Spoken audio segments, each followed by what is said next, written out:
Hi, Christy. Looking at your discussion board, one of the things that stood out to me right away is just the fact that Ohio really does have a lot of just uh, disasters that occur there. Like the most recent one was the trail derailment, train derailment that happened. It's one of those things where, the more I think about it, the more uh, I look at like the different strategies that are involved for disaster responses. It seems like it makes it difficult because you're having such a frequency, like the intensity of some of those things. So I compare it to Iowa, for example. So in the Midwest, we have tornadoes, but tornadoes are few and far between. You can mentally prepare for those. You can get everything situated, especially during tornado season. Like we kind of know they're coming, and going downstairs and um, getting into a basement is something that can help. I mean, like, yes, you'd have to deal with the fallout. If it does hit your house, you have to deal with the fallout, but it's not prolonged, right?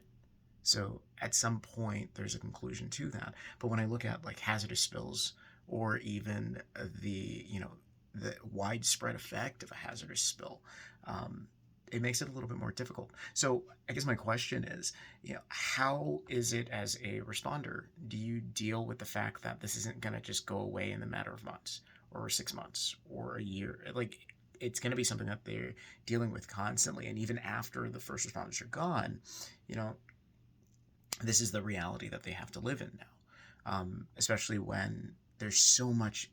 And I guess the other question I have is like dealing with dealing with the amount of information that comes out. It seems like whenever there's disaster, there's all this information. Some of it's right, some of it's wrong, some of it miscategorizes to minimize the amount of effort. So, like again, when you're in the field and you're visiting these people, and what strategies do you see as being effective um, to address both the long-term effects issue, but also just general information issue? Have you seen anything in your state where um, they are able to, you know, gal- galvanize or just gather people together to say like, okay, yeah, no, this is what's happening, and have a clear chain of command in terms of that to help out the most amount of people? Or is it something where you're finding that like, nah, not really? I mean, if you know, you know, and if you don't know, you don't know, and it's really incumbent on the first responder to say something, because otherwise you're not going to get very far.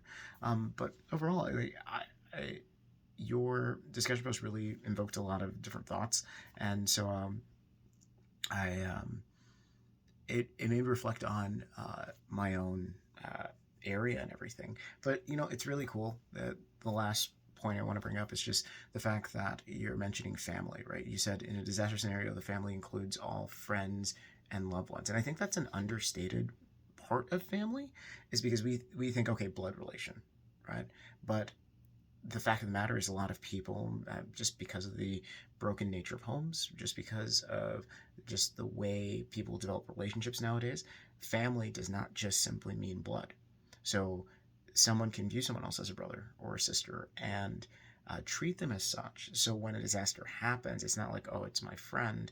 It's, no, that was my sister that went through it. But then it makes it difficult, especially like when you're dealing with like HIPAA concerns and things like that.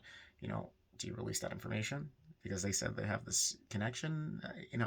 And it makes it difficult. It makes it difficult. So how do you, or what strategies have you seen that have been implemented to kind of deal with those nuances of like family and disclosure and things like that? Alrighty.